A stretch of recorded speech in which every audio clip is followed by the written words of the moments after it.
La recompensa de nuestra fidelidad es una de las promesas que el Señor nos ha hecho. ¿Qué se nos promete en sí y cómo podemos obtenerlo? Esto y más lo vamos a descubrir en la lección que comienza ahora.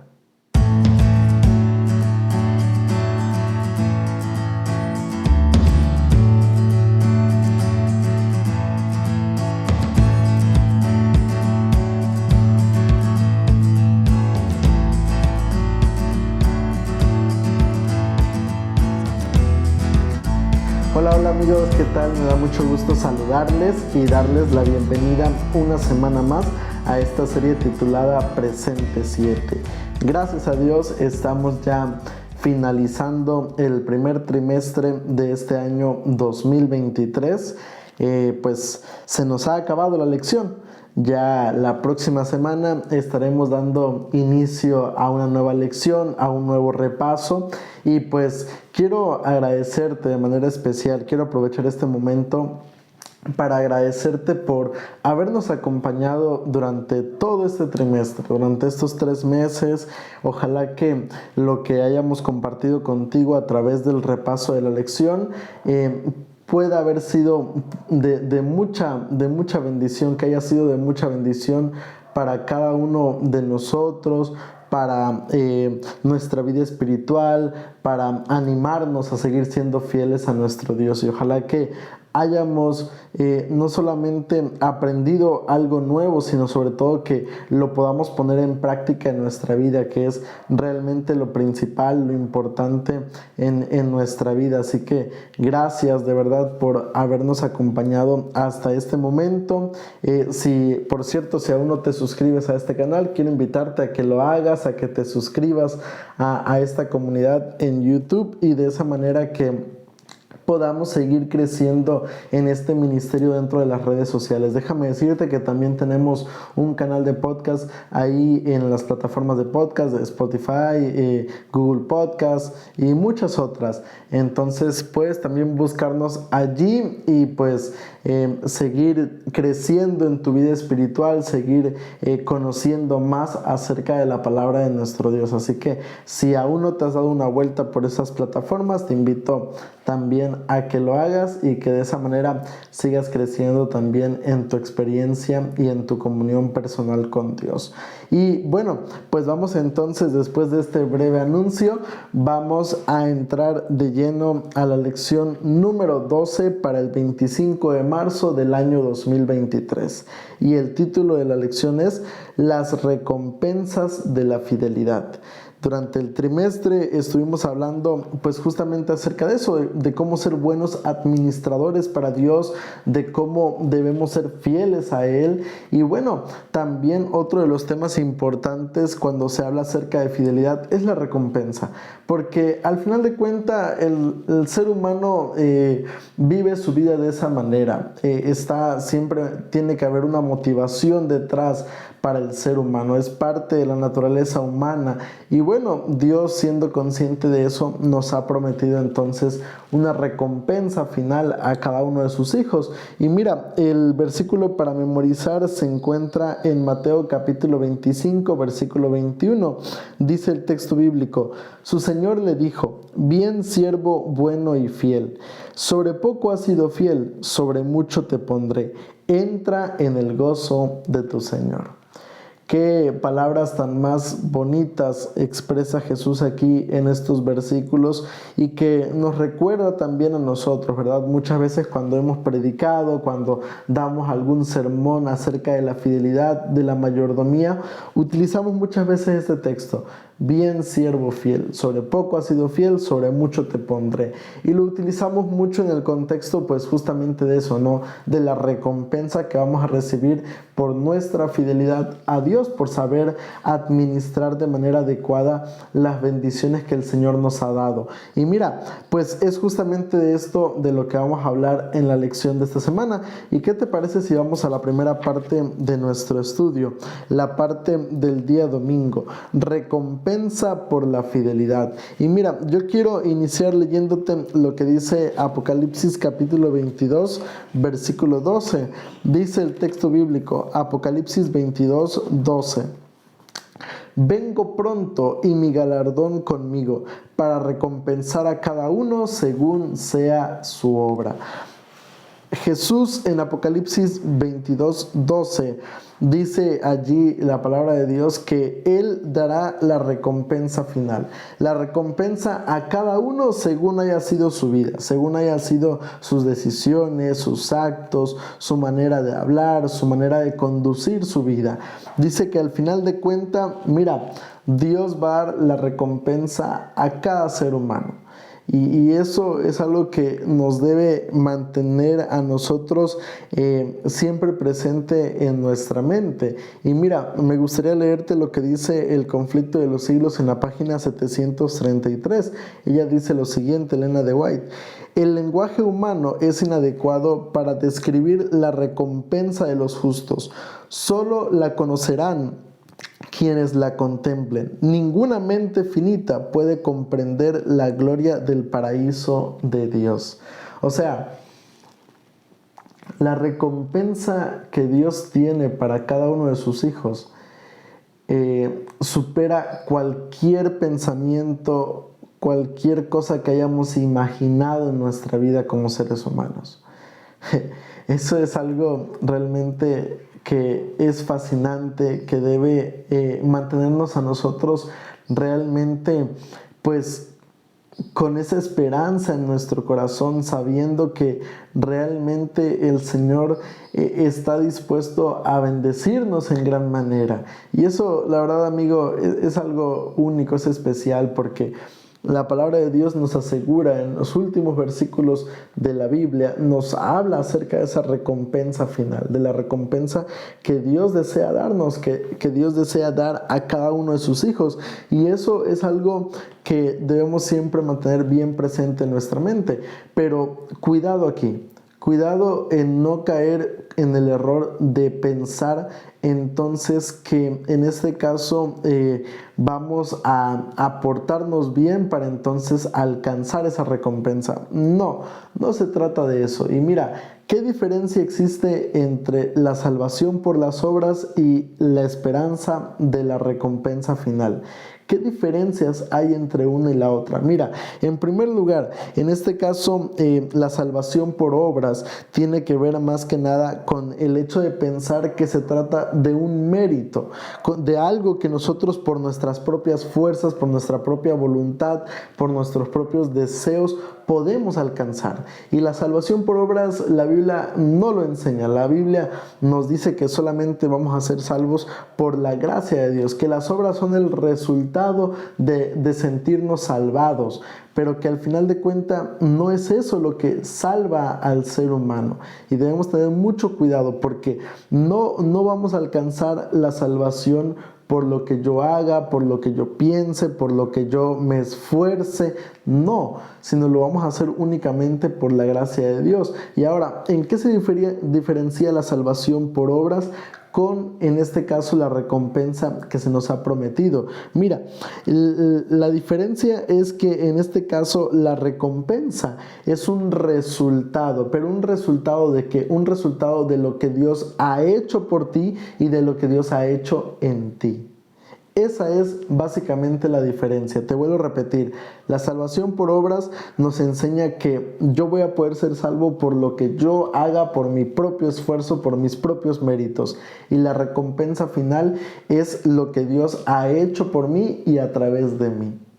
Son dos cosas que son totalmente diferentes y debemos ser cuidadosos con eso, porque muchas veces el ser humano piensa que al final de cuentas todo lo que obtengamos va a ser gracias a lo que yo haga, pero no se trata de eso. Dios nos ha prometido una recompensa, pero nos ha prometido una recompensa a través de lo que Él ha hecho y sigue haciendo en nuestra vida.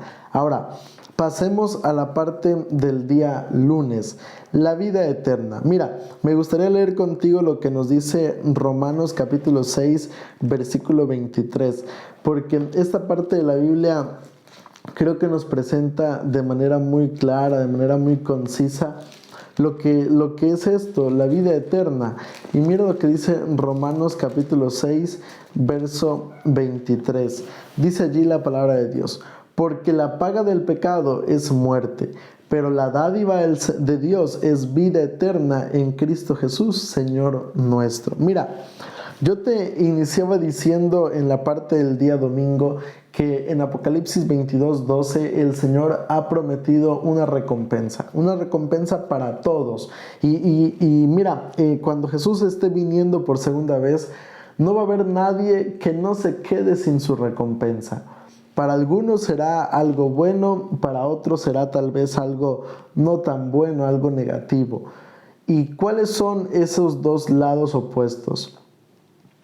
Uno es la vida eterna y es lo que especialmente Dios quiere darle a todo ser humano. Por eso el libro de Pedro nos dice allí que el Señor no viene todavía, está retardando su promesa para que nadie se pierda, sino que todos procedan al arrepentimiento.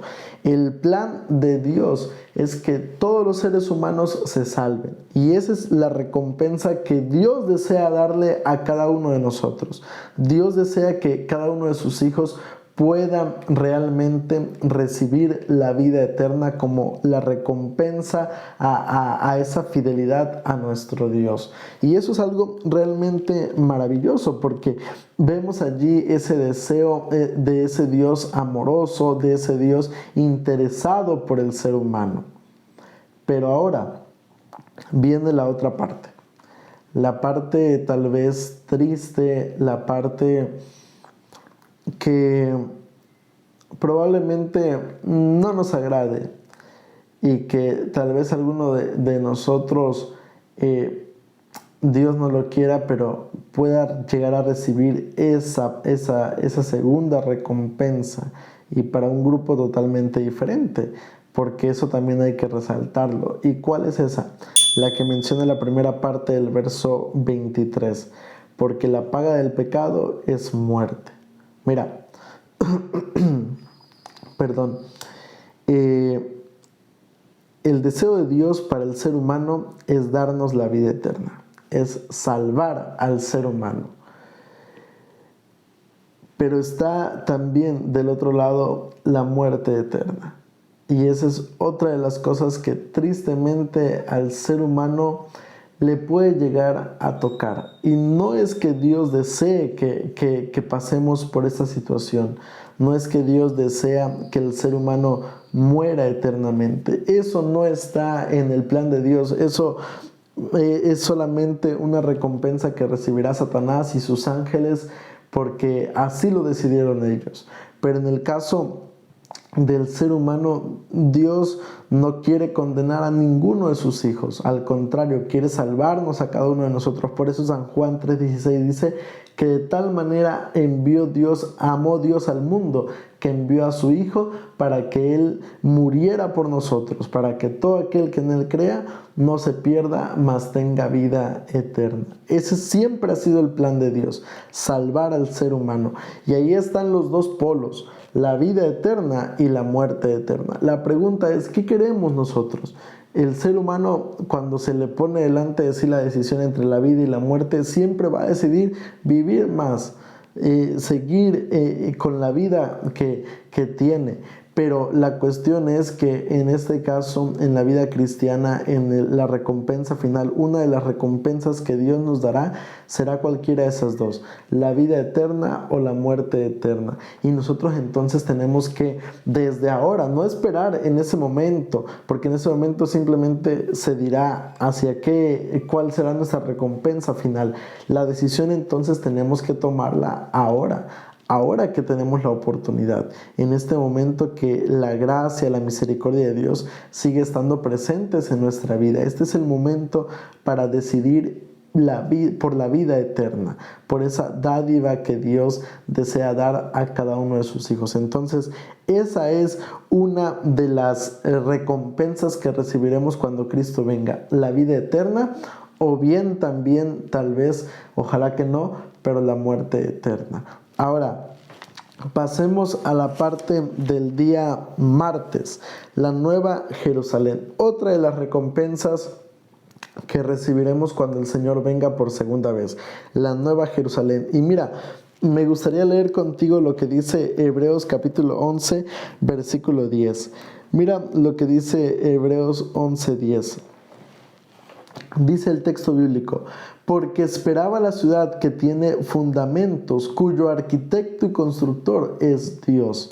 El capítulo 11 de Hebreos nos habla acerca de los héroes de la fe, personajes que si bien tuvieron dos cosas en común. La primera fue que todos ellos tuvieron, o la mayoría de ellos tuvieron errores en su vida, se equivocaron, caminaron lejos de Dios, se tropezaron, le fallaron a Dios. Pero también otra de las cosas que tenían bien presentes en su vida tenía que ver con el hecho de que su mirada estaba puesta en la patria celestial. Ellos, no a todos se les reveló, a algunos sí se les reveló, pero no a todos se les reveló ese lugar, esa patria que Dios quería darles.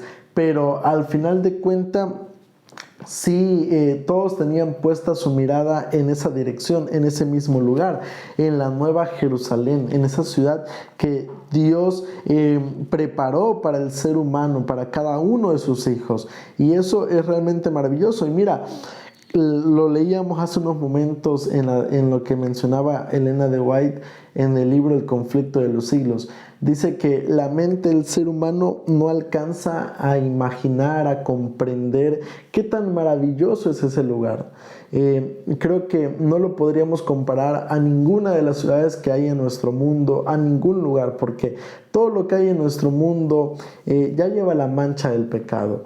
Entonces, realmente creo que no hay nada a lo que se le pueda llegar a comparar. Sin embargo, el libro de Apocalipsis en el capítulo 21 nos describe ese lugar maravilloso, nos da alguna idea de lo que puede llegar a ser ese lugar. Y mira, me gustaría específicamente leer contigo algunos textos del versículo 21. Por ejemplo, vamos a leer lo que nos dice allí el versículo 3 y el versículo 4. Dice entonces el texto bíblico: y oí una gran voz del cielo que decía: el tabernáculo de Dios está ahora con los hombres, Él morará con ellos, ellos serán su pueblo, y Dios mismo estará con ellos como su Dios. Enjugará Dios toda lágrima de los ojos de ellos, y ya no habrá más muerte, ni habrá más llanto, ni clamor, ni dolor, porque las primeras cosas ya pasaron. Mira, por lo menos en estos dos versículos, solo para que tengamos una idea, dice el texto bíblico que en ese lugar Dios morará con el ser humano. Esa es una de las cosas que nos esperan en la Nueva Jerusalén. Otra de las promesas de ese lugar maravilloso es que no habrá más muerte, no habrá enfermedad, no habrá dolor, no habrá llanto. Todas esas cosas van a desaparecer de nuestra vida.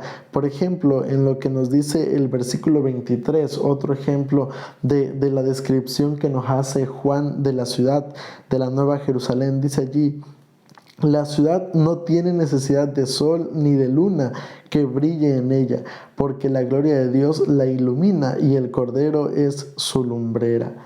Descripciones maravillosas de este lugar, una ciudad de oro, una ciudad con un mar de cristal, una ciudad que en este caso tiene, es semejante, dice el versículo 11, a las piedras preciosísimas.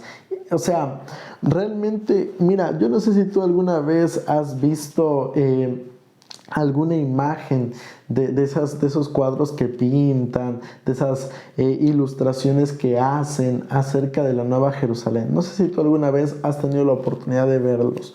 Yo sí, desde que tengo memoria, siempre me he topado con cuadros como esos.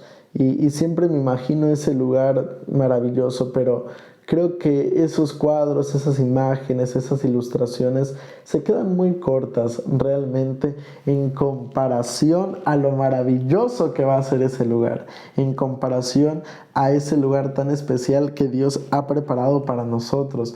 Sin embargo, mira, me gustaría leerte algo que también describe el mismo capítulo 21, pero en el verso 8.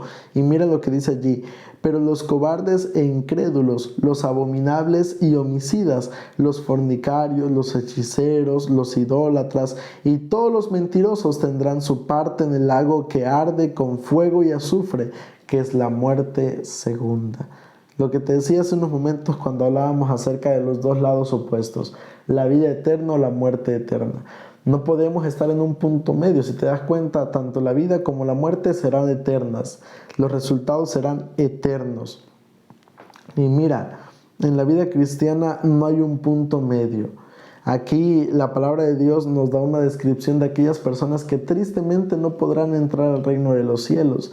Esto no quiere decir que si yo llevé esa vida y la abandoné, aún así no puedo entrar al reino de los cielos, porque justamente de eso se trata esta advertencia de parte de nuestro Dios, de que nosotros entendamos eso. Ok, pudimos haber tenido errores, podemos haber cometido los peores crímenes, haber sido el peor ser humano, pero si al final de cuentas caemos de rodillas, si al final de cuentas nos humillamos delante de Dios y nos levantamos de esa situación, dejamos ese pecado de nuestra vida, entonces tenemos la promesa de la vida eterna.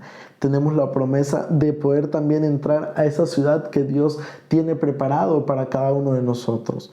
Y eso es algo que no debemos entonces nosotros nunca olvidar de nuestra mente, porque el ser humano solamente se va a perder porque se quede allí tirado, porque decida no levantarse de esa situación, no porque Dios así lo desee, sino porque nos vamos a perder por nuestra propia decisión, por no decidir levantarnos de esa situación. Y eso es algo que realmente debemos nosotros entonces comprender y tener bien presente en nuestra vida. Pero Dios tiene preparado un lugar para cada uno de nosotros en la patria celestial. Y realmente me gustaría que estuviéramos allí en el reino de los cielos. Ahora, vamos a pasar a la parte del día miércoles. En la parte del día miércoles, que lleva como subtítulo el ajuste de cuentas, vamos a analizar de manera breve lo que es una parábola.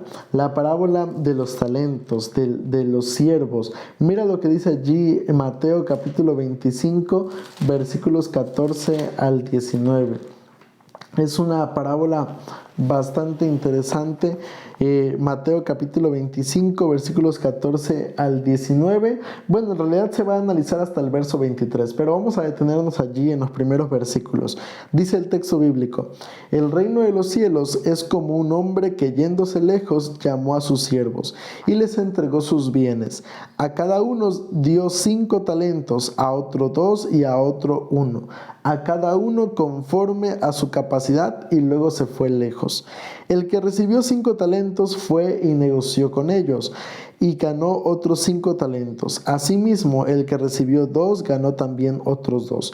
Pero el que recibió 1 hizo un hoyo en la tierra y escondió el dinero de su señor. Después de mucho tiempo regresó el señor de aquellos siervos y arregló cuentas con ellos. Mira, se nos narra que un señor le repartió a sus siervos talentos, le repartió a sus siervos sus bienes. Y dice el texto bíblico que pues se los dio, y cada uno pues pensó lo que podía ser ideal. En este caso, el que recibió 5 trabajó y ganó otros 5. El que recibió 2 trabajó y ganó otros 2. Pero el que recibió 1 fue y lo sepultó, lo enterró.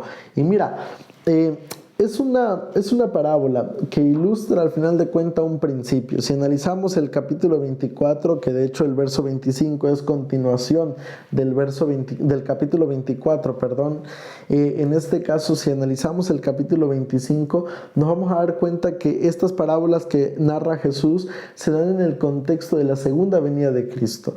Esto quiere decir que se está haciendo referencia a que Jesús, en este caso como Señor, nos repartió los bienes, nos repartió aquellas cosas que Él nos ha confiado a cada uno de nosotros. Y esto es interesante porque mira, el título de esta parte del capítulo 25 es la parábola de los talentos. Y a veces nosotros como seres humanos pensamos que se refiere únicamente a los talentos, a los dones que Dios nos ha confiado. Pero mira qué dice Testimonios para la Iglesia, tomo 1, página 181. Dice ahí Elena G. de White: Se me mostró que la parábola de los talentos no ha sido plenamente comprendida. Esta importante lección fue dada a los discípulos para beneficio de los creyentes que viviesen en los postreros días. Y estos talentos no representan solamente la capacidad de predicar e instruir acerca de la palabra de Dios. La parábola se aplica a los recursos temporales que Dios ha confiado a su pueblo. Mira, no es solamente la cuestión de lo que hacemos con nuestros talentos, sino es la cuestión también de qué hemos hecho con nuestros bienes, qué hemos hecho con nuestro tiempo, qué hemos hecho con los otros recursos que el Señor nos ha confiado mientras Él viene por segunda vez. Eso es algo realmente importante porque dice allí el verso 19 que en este caso el Señor cuando regrese vendrá a hacer cuentas con sus siervos. Y eso pues tiene que ponernos a pensar sobre en qué forma, de qué manera estamos aprovechando los recursos que el Señor nos ha confiado a cada uno de nosotros. Y mira, solamente vamos a leer lo que sucede con dos de estos siervos. El primero de ellos dice allí el versículo 20, se acercó el que había recibido 5 talentos y trajo otros 5 talentos diciendo, Señor, 5 talentos me entregaste, aquí tienes, he ganado 5 talentos sobre ellos. Su señor le dijo, bien buen siervo y fiel, sobre poco has sido fiel, sobre mucho te pondré, entra en el gozo de tu señor. Al que ganó 5 y con los 5 que había recibido, dice que su recompensa fue bien siervo fiel, entra en el gozo de tu Señor. Felicidades por lo que has hecho un excelente trabajo, vas a ser recompensado por tu trabajo. Pero el que recibió 1 y lo sepultó, mira lo que sucede allí en el verso 26, la respuesta de su Señor, ve cuál fue. Siervo malo y negligente, sabías que ciego donde no sembré y que recojo donde no esparcí. Por tanto, debías haber dado mi dinero a los banqueros, y al venir yo hubiera recibido lo que es mío y con los intereses. Quitadle pues el talento y dadlo al que tiene 10 talentos, porque al que tiene le será dado y tendrá más, y al que no tiene, aún lo que tiene le será quitado. Y al siervo inútil echadlo en las tinieblas de afuera, allí será el lloro y el crujir de dientes. Mira, qué impresionante es esto, porque muchas veces como seres humanos podemos llegar a pensar que bueno, en este caso la responsabilidad para mí que solamente recibí una cosa, para mí que recibí poco, será menos, o sea, puede ser más justificado el hecho de que no haya hecho yo más cosas, que no haya yo crecido más, que no haya yo aprovechado más cosas, pero la verdad es que al final de cuentas a todos se nos va a pedir cuentas de acuerdo a lo que hemos recibido y a todos se nos va a exigir de la misma manera, se nos va a exigir resultados, se nos va a exigir evidencias de que realmente hemos sido mayordomos fieles y sabios con lo que Dios nos ha confiado. Y ahora yo quisiera esta parte hacerte una pregunta que debe ponernos a reflexionar. Si viniera hoy nuestro Señor, si viniera hoy Jesús y nos pidiera cuentas entonces por nuestros bienes, por las cosas que Él nos ha confiado, ¿qué respuesta le podríamos dar a Dios? Esa es la pregunta que debemos analizar, que debemos ponernos a pensar. Si hoy viniera el Señor, ¿cuál sería nuestra recompensa? ¿Cuál sería el ajuste de cuentas que haríamos con Él? Ahora, pasemos a la última parte de nuestra lección, la mirada puesta en el premio. Mira, me gustaría leer contigo lo que nos dice Romanos capítulo 8, versículos 16 en adelante. Escucha lo que dice allí el texto bíblico. Romanos capítulo 8, versículos 16 en adelante. Dice allí la palabra de nuestro Dios. El Espíritu mismo da testimonio a nuestro El Espíritu mismo da testimonio a nuestro espíritu de que somos hijos de Dios. Y si hijos, también herederos, herederos de Dios y coherederos con Cristo, si es que padecemos juntamente con Él, para que juntamente con Él seamos glorificados. Y termina diciendo allí el verso 18: tengo por cierto que las aflicciones del tiempo presente no son comparables con la gloria venidera que en nosotros ha de manifestarse. Mira, me gusta mucho porque la Biblia nos está comparando con ser llamados hijos de Dios. Dios nos considera como sus hijos y Jesús nos considera como su hermano, coherederos, y como tal vamos a recibir una recompensa. La recompensa por ser hijos de Dios, y eso es algo maravilloso. Y vuelvo a retomar lo que hablábamos al principio. La recompensa la vamos a recibir no por lo que yo haga, sino la vamos a recibir solamente porque somos hijos de Dios, por gracia de Dios, y eso es maravilloso. Pero me gusta mucho porque nos dice aquí que en este caso esa recompensa la vamos a sufrir, la vamos a recibir si llevamos junto con Cristo los sufrimientos de esta vida. Y eso es algo que debemos realmente comprender, ser muy conscientes, porque mira, muchas veces como seres humanos nos enfocamos en esta vida, nos enfocamos en las cosas de este mundo y perdemos de vista nuestra mirada en el reino de los cielos. Y cuando sufrimos, cuando pasamos por momentos difíciles, como tenemos nuestra mirada puesta en esta vida, entonces perdemos la fe, perdemos la confianza en nuestro Dios, perdemos la motivación para seguir siendo fieles a Dios. Pero cuando el cristiano mantiene su mirada puesta en Cristo, entonces aunque tenga que pasar por dificultades, aunque tenga que pasar por problemas, por sufrimiento, el ser humano va a permanecer siendo fiel a nuestro Dios. Por eso la invitación de esa parte de la lección, a nunca perder de vista nuestra mirada puesta en el premio, en el galardón, porque al final de cuentas somos seres humanos. Al final de cuentas, aunque tal vez, vamos a decirlo así, no debiera ser como tal de esa forma, pero Dios comprende la naturaleza humana y Dios sabe que necesitamos nosotros esa motivación, es el saber que vamos a recibir la recompensa de la vida eterna, la recompensa de la salvación y la recompensa en este caso de esa ciudad maravillosa, de poder compartir la eternidad con Cristo Jesús. Dios es consciente de eso y por eso nos invita a no perder de vista ese objetivo, a no perder de vista nuestra mirada puesta en Cristo Jesús y en la recompensa que el Señor nos va a dar cuando Él venga por segunda vez. Y ahora me gustaría finalizar la lección de esta semana leyendo contigo lo que dice 2 de Timoteo capítulo 4, versículos 6 al 8. Y mira lo que dice allí el texto bíblico. 2 de Timoteo 4, versículos del 6 al 8. Es uno de mis textos favoritos y dice allí la palabra de nuestro Dios. Yo ya estoy próximo a ser sacrificado. El tiempo de mi partida está cercano. He peleado la buena batalla. He acabado la carrera. He guardado la fe. Por lo demás, me está reservada la corona de justicia, la cual me dará el Señor juez justo en aquel día, y no solo a mí, sino también a todos los que aman su venida.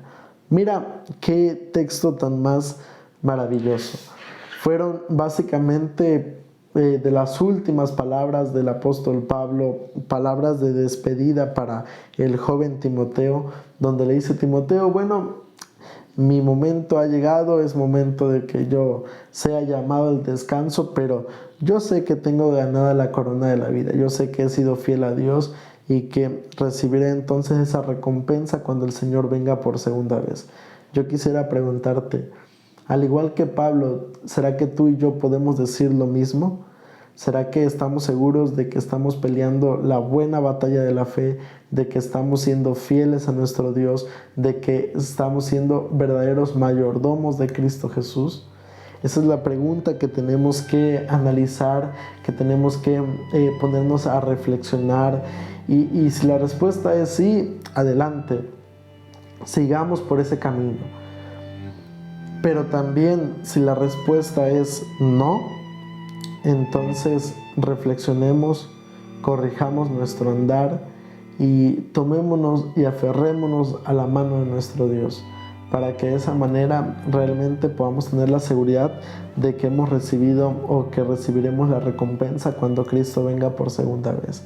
Así que invitarte a eso, invitarte a que podamos ser fieles mayordomos de nuestro Señor, y de esa manera que cuando Cristo venga por segunda vez podamos entonces recibir la recompensa por nuestra fidelidad a Él. Quiero invitarte para que inclines tu rostro y lo busques por medio de una oración. Querido Padre que estás en los cielos, santificado y alabado sea tu buen nombre. Padre, en esta hora te damos gracias, Señor, por la vida que nos regalas, por permitirnos el poder estar aquí y de esta manera, Padre, poder repasar nuestra lección de esta semana y recordar cada una de las promesas que tienes para nosotros. La promesa de la vida eterna, de la nueva Jerusalén y de todo lo que tú esperas de cada uno de tus hijos, Padre. Que podamos verdaderamente ser mayordomos fieles y así, Señor, poder estar contigo cuando vengas por segunda vez. Nos colocamos en tus manos en esta hora y te lo suplicamos todo esto en el nombre de Cristo Jesús. Amén.